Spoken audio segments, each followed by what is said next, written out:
Experiencing a frozen screen or no sound in your VW Golf 8's MIB3 infotainment system can be frustrating. These issues often stem from software glitches. First, try a soft reset by holding the power button for 10 seconds.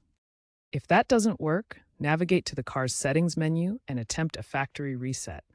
Keep in mind, this will erase personalized settings. If problems persist after a reset, ensure your system has the latest software updates, which have significantly improved ME3 stability since 2024. You can update via the VW CarNet app or by visiting a dealership. Also, wired connections are now recommended over wireless connections in later software updates for more stability.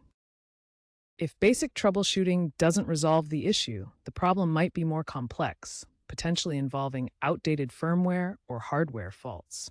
Although unofficial apps exist for diagnostics, Volkswagen advises against using them, as they can void your warranty.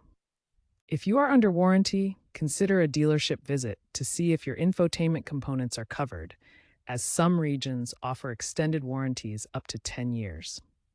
For consistent problems, seek professional diagnostics using VW's Otis software. While software updates solve most problems, hardware replacements are sometimes necessary. Proactive maintenance, such as regular system restarts, can prevent future issues. If problems persist beyond these steps, it may be time for a visit to the dealership to explore deeper underlying hardware issues.